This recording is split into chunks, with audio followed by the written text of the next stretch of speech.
एक दिन कबीर जी ने विचार किया कि देखें इस समय श्रेष्ठ भक्ता पृथ्वी पर कौन है। तो कबीर जी के ध्यान में जनाबाई दिखाई पड़ी। कबीर जी महाराज तुरंत महाराष्ट्र पहुंच गए अपने योग बल से, और वहां क्या देखा कि जो ध्यान में प्रकट हुई थी जनाबाई, वो नामदेव जी के घर की नौकरानी थी जनाबाई। वो कंडे के ऊपर एक पड़ोसन से झगड़ा कर रही थी, बहुत गाली गलौज झगड़ा लड़ाई का, तू चोटी है, तूने मेरे कंडे चुरा लिए। कबीर जी आश्चर्य करने लगे कि जिस भक्ता का मुझे ध्यान में दर्शन हुआ और वो कुछ कंडों के ऊपर झगड़ा कर रही है, गाली गलौज की भाषा बोल रही है। बड़ा आश्चर्य हुआ कबीर जी को। कबीर जी ने कहा, मैया आप ही का नाम जनाबाई? बोले हाँ मैं जनाबाई हूं और मैं नामदेव जी की नौकरानी हूं। तो कंडों के पीछे क्यों झगड़ा कर रही हो? उसने कहा झगड़ा क्यों ना करूं, इन कंडों से रसोई बनती है ठाकुर जी की, और ठाकुर जी को भोग लगता है, और फिर संत भगवान पाते हैं, अतिथि सत्कार होता है, सेवा होती है। तो इन कंडों को मैं इस विमुख के घर क्यों जाने दूं? ये चोटी है, इसने मेरे कंडे चुरा लिए, कई बार चुरा चुकी है, अब की बार मैं लड़ूंगी, फैसला करवा के तब मानूंगी। अब वो कहती थी मैंने कंडे नहीं चुराए।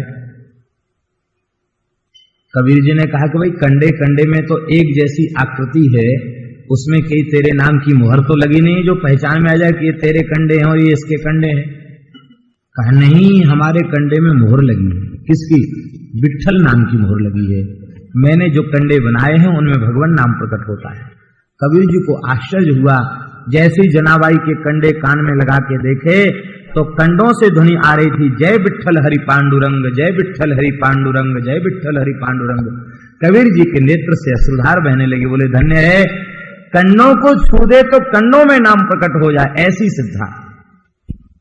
अब तो कबीर जी ने कहा कि अब हम फैसला कर देते। उसके कंडों के ढेर में गए और जिन जिन कंडों से नाम की ध्वनि आती उसको इधर हिस्सा अलग करते गए। ये कबीर जी महाराज का बड़ा विलक्षण चरित्र।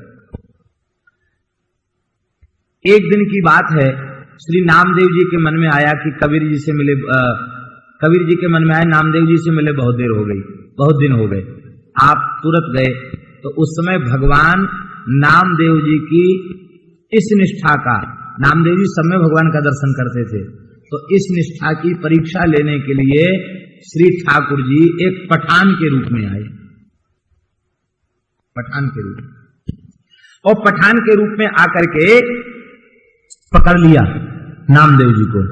और नामदेव जी को पकड़ ही नहीं लिया, नामदेव जी को पकड़ करके और अपने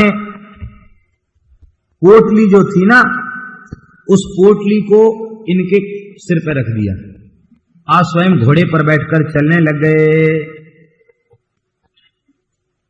कबीर जी दर्शन करने आए तो कबीर जी ने कहा कि हे भगवान, ये तो बड़ा अत्याचार है। पठान बैठा हुआ जा रहा है घोड़े पर और अपना जो बेगार है वो नामदेव जी के खोपड़ी पर रखी है, घोड़े पर बैठकर पठान भाग रहा है और नामदेव जी पोटली धर के भाग रहे हैं उसके पीछे पीछे। कबीर जी ने पूछा